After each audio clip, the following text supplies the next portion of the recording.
여러분들이 아시는 것처럼 우리 교회는 제자훈련을 하고 있습니다. 최근에 제자훈련 방학을 하면서 마지막 과를 다루게 되었는데요. 마지막 과의 주제가 예수 그리스도의 재림이었습니다. 재림의 날 하늘의 현상들과 땅의 지각들의 변화가 어떻게 일어나는지 말씀 속에서 다루며 묵상을 하고 있었는데 그 중에 한 분이 그런 질문을 하셨습니다. 목사님께서는 마지막 때, 마지막 종말의 때에 뚜렷하게 나타나는 현상이 무엇이라고 생각합니까? 저는 그 질문에 마태복음 24장 11절 말씀, 10절 11절 이하의 말씀을 기초로 이렇게 대답을 했습니다. 바로 이 세상에 사랑이 식어지는 겁니다. 그 말씀을 보면 그때 많은 사람들이 실족하게 되어 서로 배반하고 서로 미워할 것이며 많은 사람들의 사랑이 식어지리라. 세상의 종말, 세상의 모든 마지막 때의 모습은 사람들의 모습 속에 사랑을 발견하지 못한다는 거죠. 그런 관점에서 보면 요한의 편지들을 보면 어쩌면은 마지막 때를 조금이라도 늦출 수 있는 하늘의 비밀이 담겨져 있다라고 해도 과언이 아닙니다. 우리가 최근에 새벽마다 큐티를 하며 하나님 말씀을 나눈 본문이 요한 1서, 2서, 3서까지였습니다. 요한의 편지의 핵심적인 내용이 뭐냐면 바로 주님이 우리를 사랑하신 것 같이 너희도 빛 가운데 거하면서 서로 사랑하라는 거예요. 이 사랑을 끈끈하게 유지할 때 이 세상을 유지시킬 수 있는 힘이라는 것을 요한 서신서는 보여주고 있습니다. 여러분, 사랑하면 가정의 어려움들을 막을 수 있고, 사랑하면 교회의 분열을 막을 수 있고, 사랑하면 세상의 종말을 막을 수 있습니다. 이 세상을 유지할 수 있는 가장 기초적이면서도 가장 강력한 힘이 뭐냐면 바로 사랑입니다. 오늘 본문도 보면 그런 맥락에서 말씀을 주시고 있는데요. 우선 여러분 11절을 한번 보세요. 우리는 서로 사랑할지니 이는 너희가 처음부터 들은 소식이라. 사실 우리는 그동안에 사랑이라는 말을 수도 없이 들어왔습니다. 처음 들은 소식이 아니에요. 그럼에도 불구하고 너무나 뻔하게 아는 이 얘기를 우리는 왜 이토록 반복적으로 들어야만 합니까? 성경 중에 요한의 서신서들은 비교적 짧은 책입니다. 그렇게 양이 적은데도 형제를 사랑하라라는 말씀을 얼마나 많이 반복하고 있는 줄 모릅니다. 이 짧은 성경에서 왜 똑같은 말씀을 이렇게 반복하고 있을까? 그것은 하나님이 보실 때 이렇게 거듭 말씀하실 수밖에 없는 이유가 이 속에 충분히 담겨져 있다는 것입니다. 왜 그런가 하면 성도들이 매 순간 가장 많이 실패할 수 있는 것 중에 하나가 뭐냐면 바로 사랑이라는 거예요. 우리는 죄의 속성을 지니고 있기 때문에 이 사랑을 드러내는데 너무 실패하기 쉬운 것입니다. 그리고 사랑에 실패하면 믿음에도 실패할 수밖에 없다는 것을 하나님이 아십니다. 그렇기 때문에 이토록 우리가 넘어지지 않도록 하기 위해서 반복적으로 성경은 사랑의 말씀으로 권고하고 권면하고 있는 것입니다. 그러므로 우리가 아무리 사랑에 대해서 자주 듣고 또 귀가 아프도록 또 들었다 할지라도 실제로 우리가 삶 속에서 사랑하지 못하면 또 듣고 또 듣고 또 들어야 되는 것입니다. 언제까지요? 우리가 온전히 사랑을 할 수 있을 때까지, 온전히 사랑할 수 있을 때까지 계속 듣고 또 들어야 하는 것입니다. 여러분, 사랑은 우리 삶의 핵심입니다. 사랑은 복음의 본질인 것입니다. 모든 것을 우리가 다 가지고 있어도 사랑이 없으면 아무것도 없는 것입니다. 모든 것을 우리가 다 잃어도 사랑이 있으면 모든 것을 다 가진 자입니다. 우리 예수님도 그 높은 보좌의 영광을 다 버리고 이 땅에 오신 이유가 뭐예요? 바로 사랑 때문입니다. 우리를 향한 사랑. 요한복음 3장 16절도 여러분 기억하시죠? 하나님이 세상을 이처럼 사랑하사, 사랑이 그 모든 것을 다 내어놓도록 만들었다는 것입니다. 고린도전서에서도 이 세상에 믿음과 소망과 사랑이 있는데 그 중에 제일은 사랑이라고 그랬습니다. 그리고 갈라디아서 5장 22절에서도 성령의 9가지 열매들이 나오는데 그 중에 첫 번째 열매가 뭐냐면 사랑입니다. 사랑과 희락과 화평과 이렇게 나가죠. 사랑이 성령의 첫 번째 열매라는 거예요. 이 정도로 사랑이 중요합니다. 오늘 본문 14절을 보세요. 14절 뒷부분에 뭐라고 그랬죠? 사랑하지 아니하는 자는 사망에 머물러 있느니라 그랬습니다. 사랑하지 아니하면 우리가 죽은 생명이라는 거예요. 아직까지 교회 안에 머물러 있지만 내 입술로는 하나님을 믿는다라고 고백을 하고 있지만 여전히 그 마음속에 사랑이 없다면 그는 죽은 목숨이라는 것입니다. 그러니 사랑은 해도 되고 안 해도 되고 하는 것이 아니고 반드시 해야 될 문제라는 거예요. 그렇지 않으면 여전히 사망에 머물러 있는 자다. 우리가 교회 다니면서 그저 하나님만 잘 믿으면 되지, 하나님은 그렇게 말씀하지 않으십니다. 하나님은 우리가 믿는다면 반드시 사랑해야 한다라고 말씀하고 있습니다. 사랑하지 아니하면 그 믿음을 인정하지 못하겠다라는 거예요.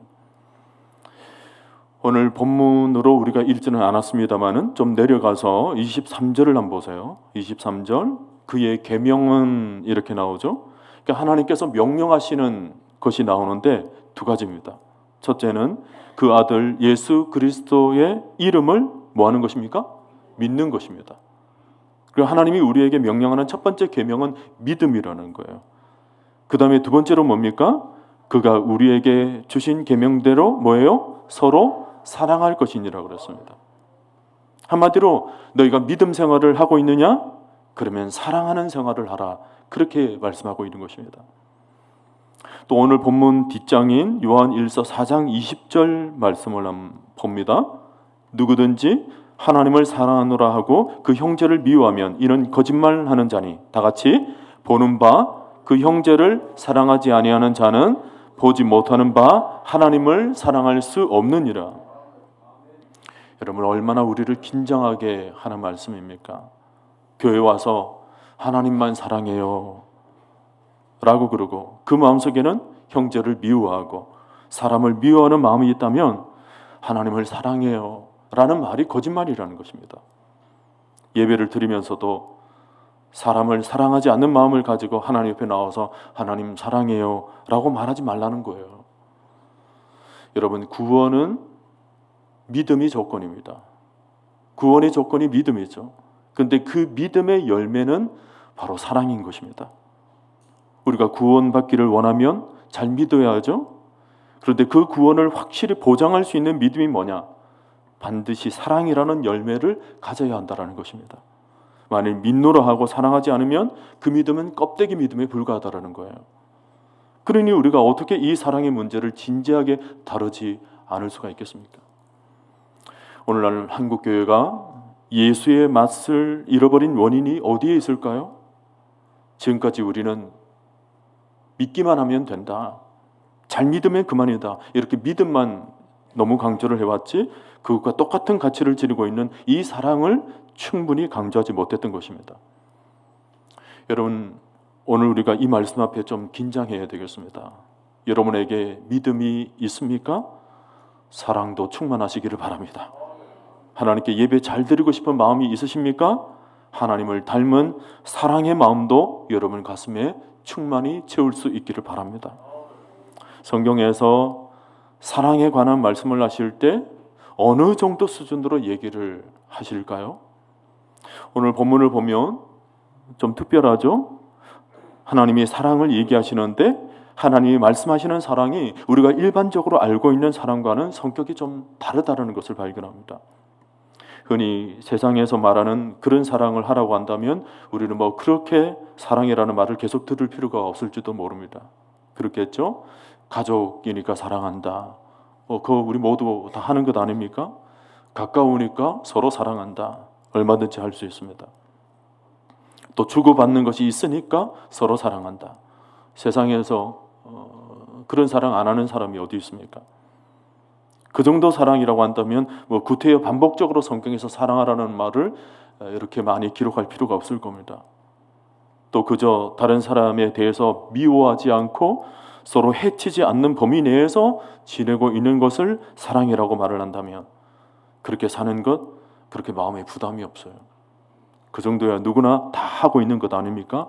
보기 싫으면 가까이 하지 않으면 그만이고, 가까이에서 손해될 만하면 멀리 두고 살면 그만 아닙니까? 이게 세상에서 흔히 말하고 있는 사랑이거든요. 저나 여러분이나 그 정도는 뭐 다 하고 있으리라 생각을 합니다. 자, 그럼에도 불구하고 우리가 오늘 하나님 말씀을 다시 겸허히 들어야 하는 이유가 뭐냐면, 오늘 우리에게 원하시는 하나님의 사랑의 수준이 뭐냐? 우리가 알고 있는 사랑의 수준을 훨씬 뛰어넘는다는 것입니다. 자, 어느 정도 수준입니까? 16절을 다시 봅니다. 16절, 너무 귀한 말씀인데 다 같이 다시 읽습니다. 그가 우리를 위하여 목숨을 버리셨으니 우리가 이로써 사랑을 알고 우리도 형제들을 위하여 목숨을 버리는 것이 마땅하니라. 정말 기가 막히죠?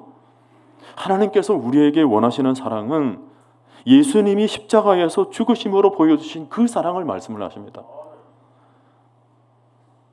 여러분 아시는 것처럼 예수님의 사랑은 자기를 버리는 사랑이셨습니다. 생명을 버리는 사랑.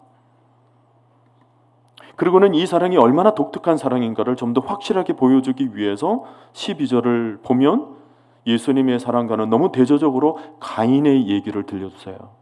여러분, 가인이 어떤 사람입니까? 빼앗긴 사랑을 되찾으려고 동생까지 죽인 사람입니다. 가인같이 하지 말라. 그는 악한 자에게 속하여 그 아우를 죽였나니. 여기서 말하는 그 악한 자라는 것은 사단을 얘기하는 것입니다. 어떤 이유로 죽였느냐? 자기의 행위는 악하고 그의 아우의 행위는 의로움이라. 가인이 자기보다 의로운 아우를 보면서 질투하는 마음이 생겨나서 그만 동생을 죽였던 얘기가 창세기에 기록되어 있습니다. 처음부터 그는 동생을 죽이려는 마음이 없었을 겁니다. 그저 자그마한 마음에서부터 출발합니다. 미움이에요. 시기입니다. 질투예요. 찬한 마음이 마음속에 생겨나게 되었는데 그것을 두고 곱씹고 하다 보니까 그 마음이 커져서 동생을 죽이기까지 나아갔던 것입니다. 사랑할 수밖에 없었던 혈육이고 가족인데도 불구하고 사랑하지 못하는 그 결과가 어떻게 되는지를 보여주고 있죠. 우리가 이런 가인을 생각하면서 그 사람이야 워낙 악한 사람이었기 때문에 나 같은 경우 내가 아무리 형제를 사랑하지 않는다 하더라도 내가 설마 사랑까지 하겠느냐. 나하고 가인하고는 거리가 멀다고 생각할 수 있겠지만 사실은 그렇지가 않습니다. 왜 하나님께서 예수님의 사랑을 이 가인 얘기와 이렇게 대조시켜 말씀하실까요? 가인에게 있어서 나타나는 특징이 철저히 이기주의라는 것입니다. 자기 중심적 삶, 자기를 위해서 사는 삶이지 다른 사람의 입장에서 한 번도 생각을 해본 적이 없는 거예요. 남에 대해 얘기를 할 때도 자기 중심적인 기준을 가지고 있는 것입니다. 그 사람은 그 사람 나름대로 사정이 있는데 그것을 생각해 줄 아는 마음이 없는 거예요. 그래서 하는 말들을 보면 뭐예요? 은근히 남을 향한 날카로운 비판의 칼날이 있는 것입니다. 같은 핏줄 속에서 난 형제라도 항상 이기적인 중심을 가지고 형제를 바라보게 되니까 그 마음이 사랑이라는 것이 싹 들 수가 없어요. 사랑은커녕 미움만 가득했죠. 그런 마음이 점점 커져서 나중에는 친동생을 죽였단 말이에요. 그러니 이기주의라는 것 마음에 가만히 두게 되면 이게 얼마나 심각한 결과를 초래하게 되느냐, 이걸 묵상하라는 겁니다. 그런데 문제가 되는 것은 지금 모든 사람들이 가인의 후예가 되어가지고 그 마음에 가인과 같은 이런 기질을 가지고 있지 않은 사람이 단 한 사람도 없다라는 거예요. 이것이 인류의 큰 문제입니다. 여러분 오늘날 가만히 한번 보세요. 오늘날에도 보면 이런 이기주의가 얼마나 만발한지 모릅니다. 우리 주변에도 너무 쉽게 찾아볼 수가 있어요. 오늘날 형제 간의 관계를 알려면 평상시에는 잘 알지를 못합니다. 근데 부모 장례식장에서 딱 드러난답니다. 평소에 부모 밑에서 자랄 때는 잘 알지를 못하다가 부모가 보기에는 서로 잘 지내는 것 같다가도 부모가 이 땅을 떠나게 되면서 재산 앞에서 모여든 형제들 모습을 보면 그 마음이 무서운 겁니다. 서로 형제가 맞나 싶을 정도로 재물에 달려드는 마음이 너무 이기적인 거예요. 요즘 공교육이 무너지고 있고 학교 선생님들이 퇴직을 하거나 이직을 하는 경우가 정말 많아지고 있다고 합니다. 가정에서 학부모들이 자기 아이를 사랑하는데 너무 자기 중심적으로만 생각하는 겁니다. 너무 이기적인 사랑을 하는 겁니다. 겉으로는 분명히 사랑이 없는 것은 아니에요, 이 세상에. 그런데 그 내면을 보면 온전한 사랑이라는 것을 찾아볼 수가 없어요. 사랑이라는 이름으로 욕망이 개입된 경우가 많고요. 사랑이라는 이름으로 자기 이기심을 드러내는 경우가 많습니다.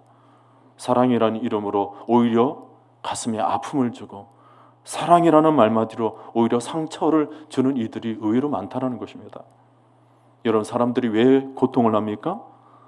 사랑이 거짓되어 있기 때문에 그렇습니다. 사랑이 아예 없는 것은 아니에요.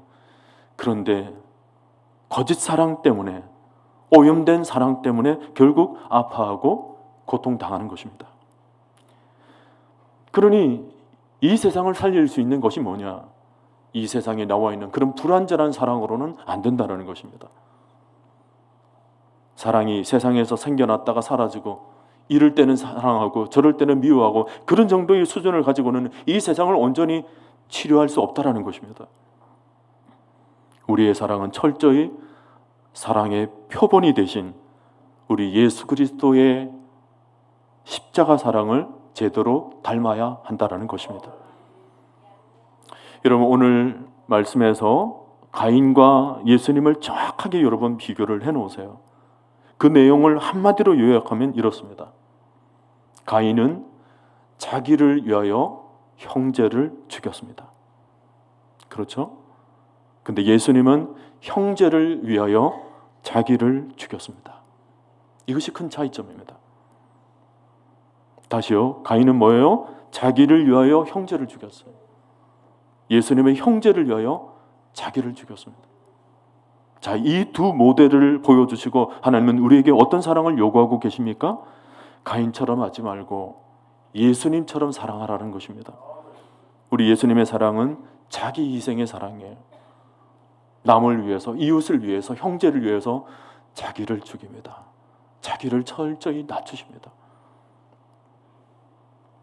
생명을 살리기 위해서 철저하게 자기를 희생할 때 비로소 우리가 이 세상에서 제대로 사랑한다라고 말을 할 수 있다는 것입니다. 여러분, 16절을 다시 보세요. 중간에 그가 우리를 위하여 목숨을 버리셨으니 우리가 이로써 사랑을 알고, 예수님께서 우리를 위하여서 목숨을 버리셨다라는 것, 그 사랑을 통해서 우리 모두가 참된 사랑이 무엇인지를 알게 된 것입니다. 그런데 그렇게 하고 배운 것으로 끝이 납니까? 배운 것으로 끝이 나요? 아니에요. 그 다음에 뭐라고 말씀합니까? 우리가 이로써 사랑을 알고, 그 다음에 뭐예요? 우리도 형제들을 위하여 목숨을 버리는 것이 마땅하니라 그랬습니다. 마땅하니라. 아마 여러분은 이 단어가 얼마나 강한 의미를 가지고 있는지 잘 모르실 거예요. 구약 시대에 빚쟁이가 빚을 지게 되면 그 빚을 갚기 위해서 자기 부인도 팔아야 되고 자기 자식들도 다 종으로 보내야 되고, 그래도 다 갚지를 못하면 자기 몸도 팔아야 됩니다. 끝까지 빚을 갚아야 돼요. 목숨까지 담보로 내어놓고 철저히 책임을 질 문제인데, 성경은 이런 일을 얘기를 할 때 마땅하니라라는 단어를 첨부합니다. 마땅하니라. 여러분들이 예수님을 믿었습니까? 그래서 십자가에서 주님이 나를 위해서 얼마나 큰 고통을 당하시고 나를 살리기 위해서 그분이 어떤 희생을 치르셨는지를 여러분 성경을 통해서 배우셨습니까? 아, 하나님이 나를 이처럼 사랑하시구나, 이처럼 사랑하셨구나.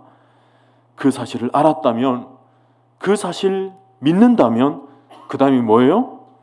나도 그대로 사랑을 실천해야 한다. 바울은 그것을 사랑의 빚이라고 표현합니다.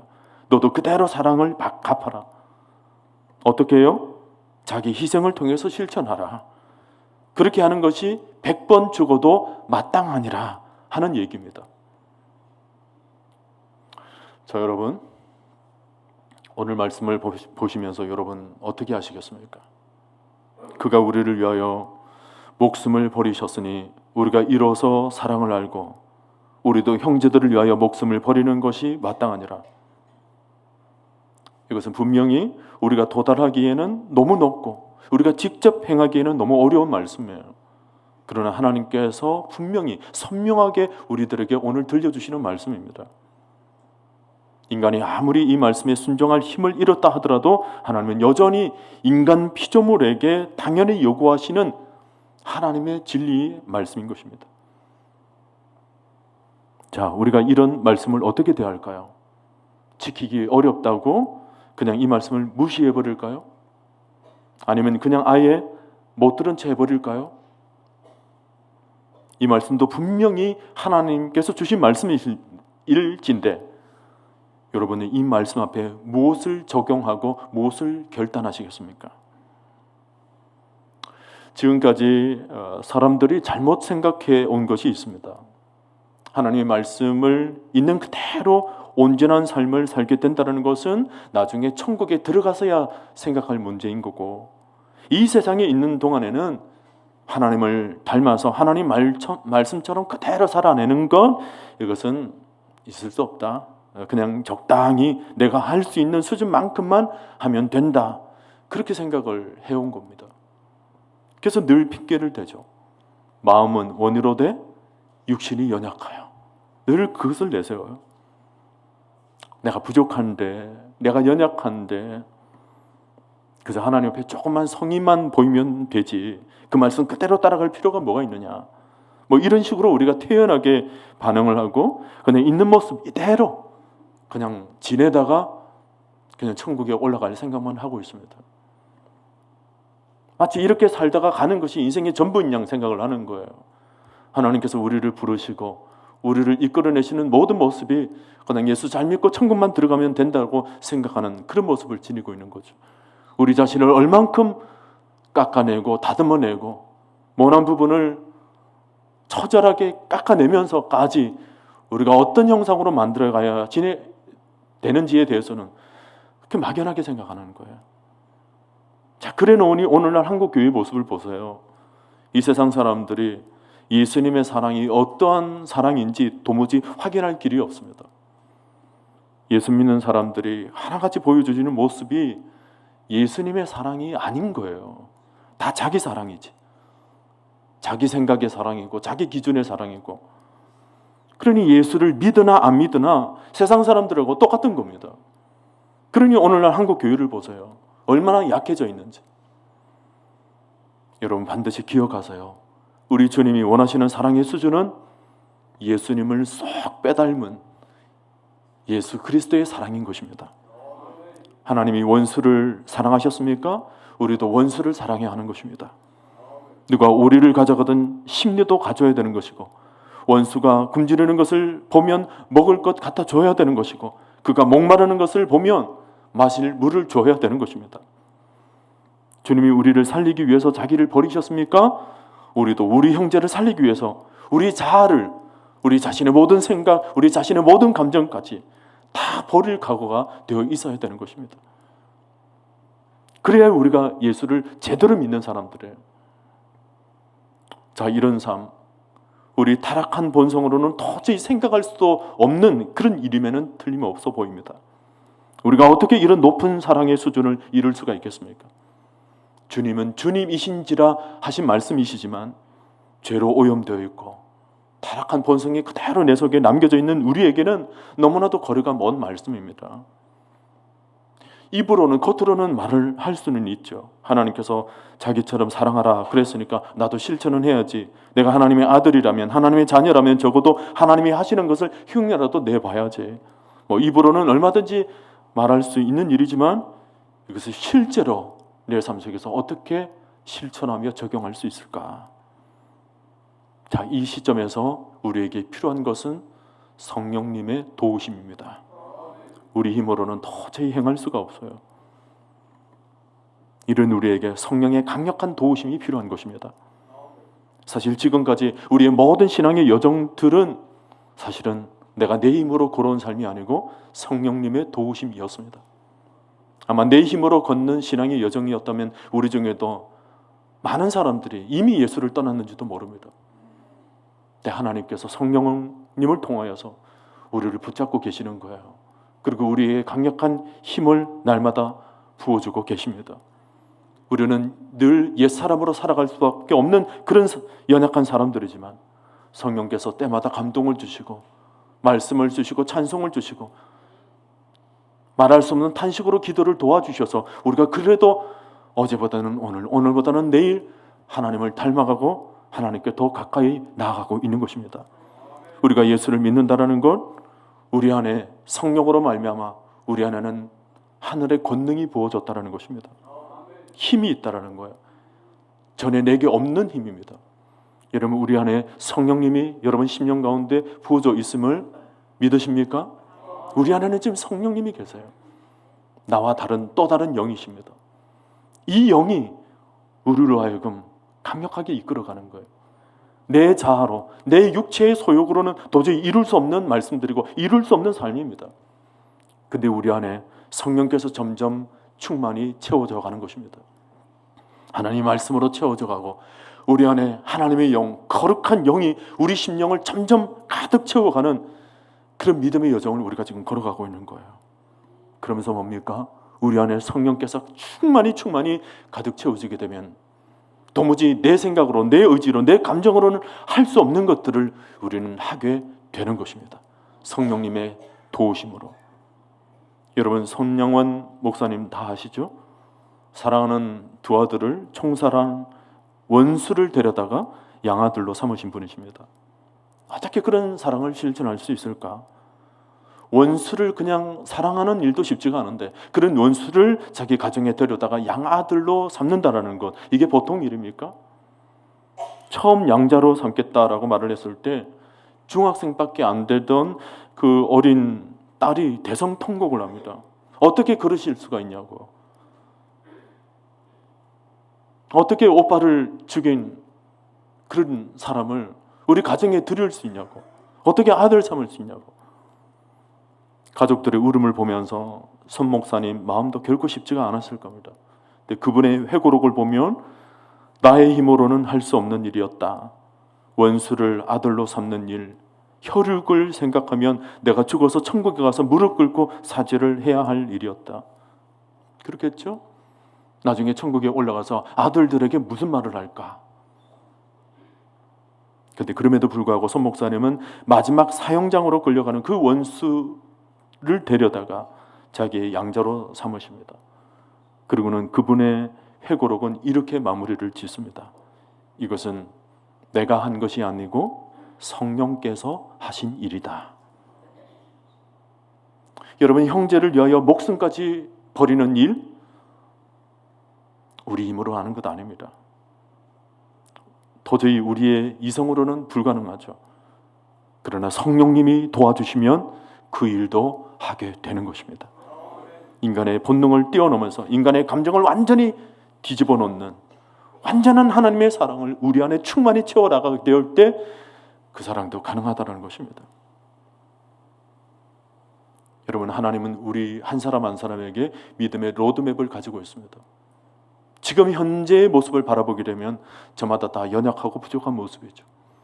근데 하나님께서 우리를 이끌어 가시는 그 믿음의 로드맵의 마지막 종점은 범사의 예수 그리스도까지 장성한 분량으로 우리가 자라나서 우리 모든 사람이 다 예수와 같게 되는 것입니다. 그저 이 모습 이대로가 아니라 이 모습 이대로, 맥스 루케도가 말한 것처럼 이 모습 이대로 사랑은 해주시지만 그러나 이 모습 이대로 내버려 두시지는 않습니다. 어린아이를 먹여서 자라나도록 만드는 거죠. 마찬가지로 우리 안에 성령께서 충만히 내주하고 계시므로 우리가 점점 자라나도록 만드십니다. 우리 안에 사랑을 충만히 채워가시는 것입니다. 로마서 5장 5절에서 하신 말씀, 소망이 우리를 부끄럽게 하지 아니함은, 여기서 말하는 소망이라는 것은 우리가 예수 그리스도만큼 자라나는 소망을 가지는 것입니다.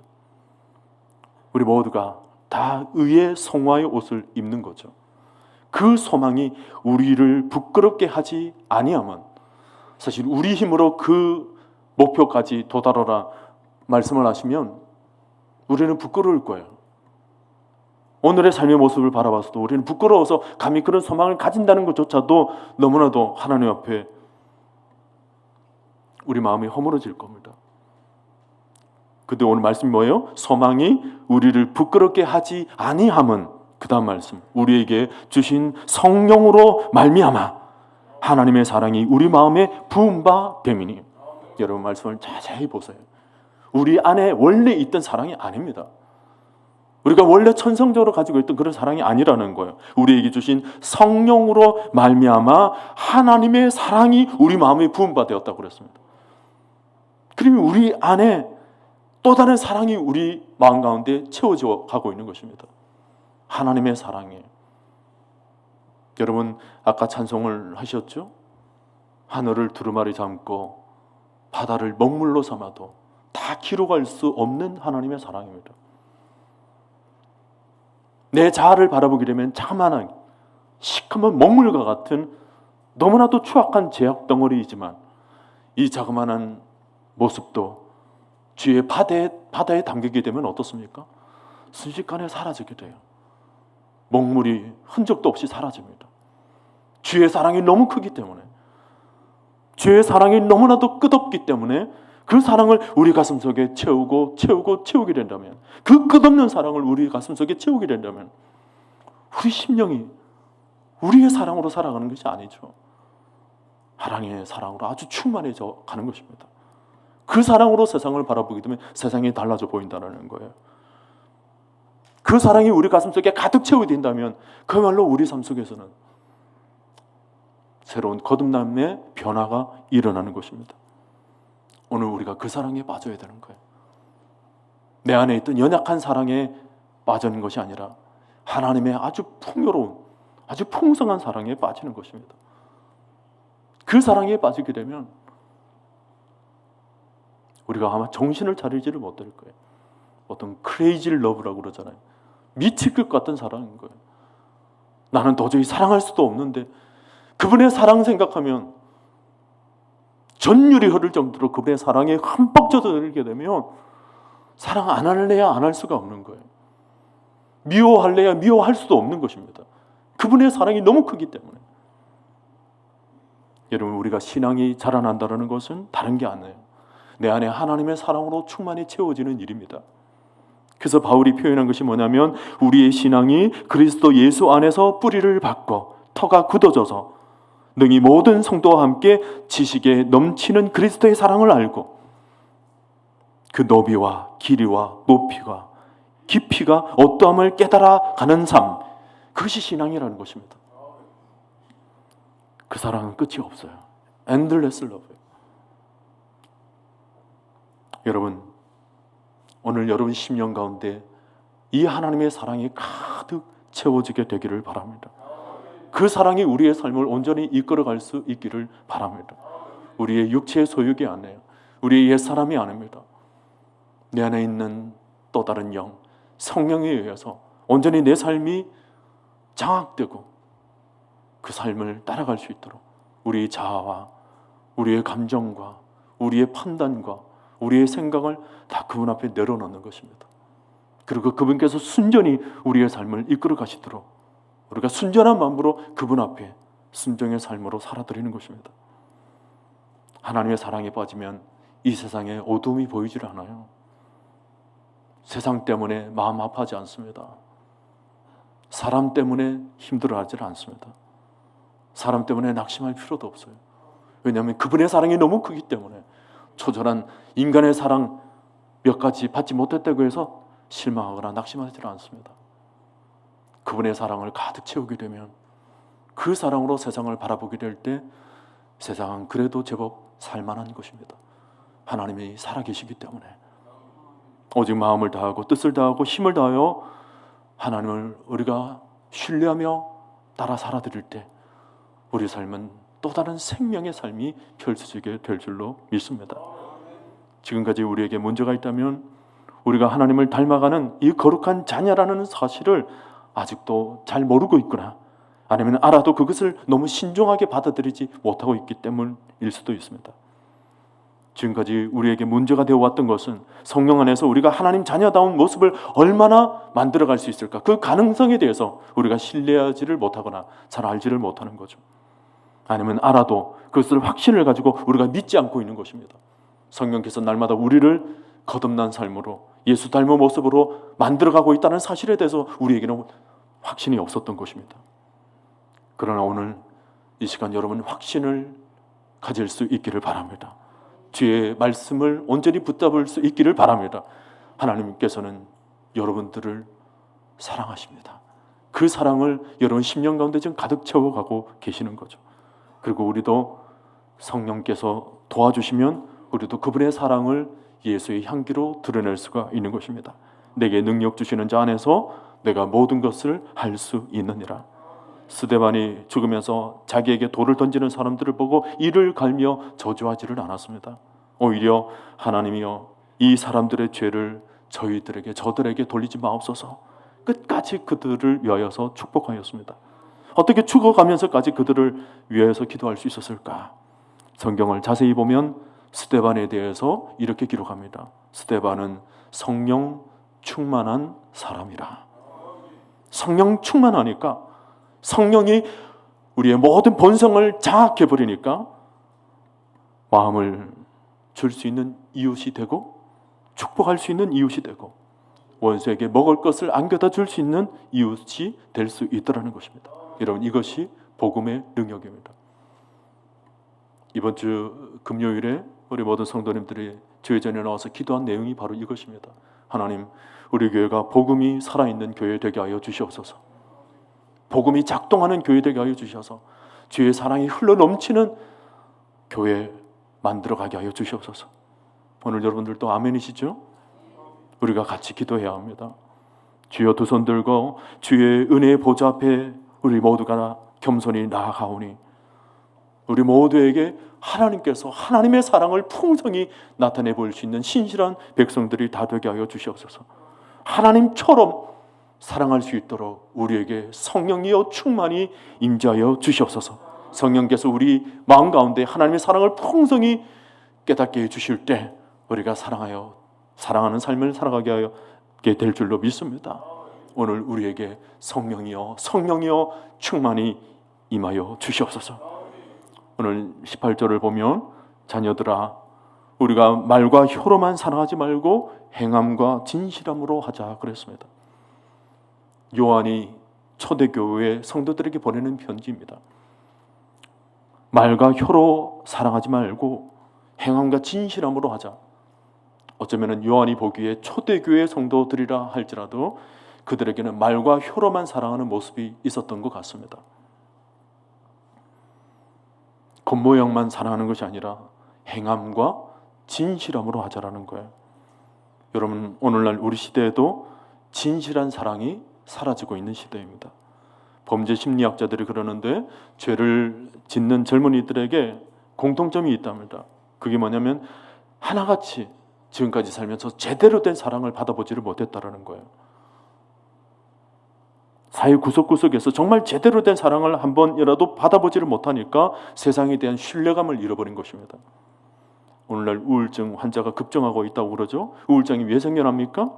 사랑을 받아야 될 때 사랑을 받지 못하고 또 사랑을 해야 할 때 사랑할 대상을 찾지 못해서 그렇습니다. 사랑하는 성도 여러분, 오늘날 이 세상을 치료하는 치료제가 무엇이겠습니까? 바로 예수 그리스도의 사랑입니다. 사랑이 이 세상을 치료하고 사랑이 이 세상을 주의 나라로 확장되어 가도록 만드는 것입니다. 여러분, 우리 교회 성도들은 말과 혀로만이 아닌 행함과 진실함으로 사랑할 수 있기를 바랍니다. 관심을 가지고 먼저 인사하는 일, 하나님의 사랑을 표현하는 일입니다. 누군가에게 관심을 가지고 전화도 먼저 해보고 문자도 먼저 보내보고 작은 일이지만 실천해보는 일, 손으로 정성스럽게 편지까지 써내어서 그 사람들에게 자기의 마음을 전하는 일, 집에 반찬이 있으면 나눠주거나 이웃집에 아이가 생일을 맞으면 자그마한 케이크라도 안겨다 주는 일, 요즘처럼 바쁘게 돌아가는 그런 시대 속에서 자기의 시간, 자기의 정성, 자기의 물질을 내어서 만나주고 식사해주고 함께 얘기를 들어주고 시간을 함께 공유하고 나눠주고, 이런 희생 없이는 하나님의 사랑을 우리가 표할 길이 없습니다. 하나님이 원하시는 사랑은 십자가만큼만의 사랑이에요. 작은 데서부터 출발하는 것입니다. 하나님께서 은혜 주시는 만큼 작은 데서부터 출발하는 거예요. 사랑하는 성도 여러분, 우리 모두 사랑의 은사를 받읍시다. 길동교회 다니시는 모든 성도님들, 다른 은사는 받지 못해도 최고의 은사, 최고의 달란트, 최고의 신앙의 면류관인 이 사랑의 달란트를 우리 모두가 받을 수 있기를 바랍니다. 베드로전서 4장 7절 8절을 보면 말세에 가까워질수록 우리가 힘써야 될 두 가지를 말씀합니다. 첫째는 기도하는 일이고 또 둘째는 사랑하는 일입니다. 기도하라, 사랑하라. 이것이 말세를 준비하는 우리 신자들의 모습이라는 거예요. 사랑하는 성도 여러분, 오늘 우리 모두 주의 사랑을 닮아서 뜨겁게 사랑할 수 있기를 바랍니다. 정말 사랑의 은사로 우리 모두가 충만할 수 있기를 바랍니다. 그래서 이 사랑의 힘으로 말미암아 우리 공동체에는 말세에도 전혀 흔들림이 없는 든든한 믿음의 공동체를 만들어서 주님 오실 때까지 이 공동체를 건강하게 세워 나갈 수 있기를 주님의 이름으로 간절히 축원합니다.